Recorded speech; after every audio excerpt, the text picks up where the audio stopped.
各位观众朋友，大家好！世界棒球经典赛开打，台湾第一战呢输给了这个澳洲啊。结果呢，因为澳洲投手的一个触身球啊，把台湾队伍的这个队长啊手指头啊骨头给击碎了。结果呢，台湾的青鸟们就纷纷炎上这位投手上他的这个 Instagram 到处骂他，逼得人家关起来简直就是丢人现眼啊，丢到了国外去啊。因为这个已经不是第一次发生了，还有呢。就是这个以前王建民2005年在洋基正这个热火朝天的时候因为被下放小联盟之前担任明代的萧美琴也是发起一人一信灌爆了洋基高层的这个信箱结果呢被洋基说你们这是妨碍球团的运作，他们完全不晓得人家也是有自己的规矩的你可以提建议但是呢你们用这一种排山倒海的方式只会让人家更加讨厌台湾嘛，他们是让全世界看见了台湾，但是呢是不好的一幕啊。结果呢，因为台湾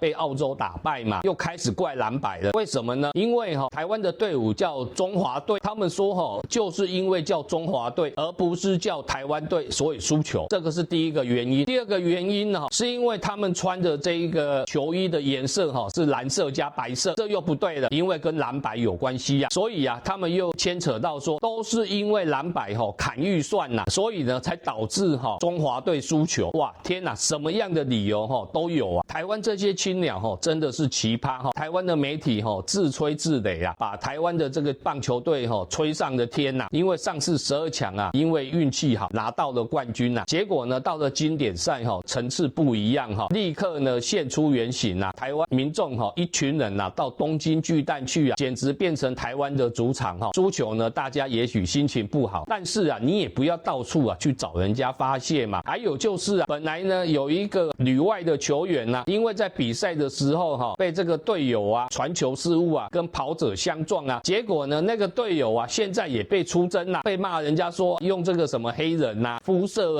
这样子的言语谩骂然后还说难怪你一辈子待在小联盟什么样的话呢都说得出来，只要输球所有的理由呢都可以搬出来了。那台湾的政治人物之前为了搭这个棒球风也是作秀做到极点，结果呢王定宇还带着之前的原配一起去看经典赛的热身赛就被人家说就是他王8000去看了，导致中华队输球。后来呢也被人家挖出来了，在这个东京巨蛋黄伟汉也去看了嘛，那是不是跟这些人都有关系呢？所以这一群人真的是出生到让人不堪入目。人家呢打球有触身球，这个都是很正常的。请问美国大联盟打球一年有多少个触身球？有人这样子对待那个投手的吗？完全没有你把人家弄到人家 Instagram 完全关掉，而且呢人家澳洲这一次也是有大联盟的选手来助阵所以说人家实力提升一层而且人家赛前的情报收集做得很到位投手之前就说了这一次肯定可以赢中华队所以你输球你是输在很多地方不要老是输球就怪东怪西的，然后随便乱出征你要去找到真正的原因经典赛球赛是很好看的不要呢把所有的东西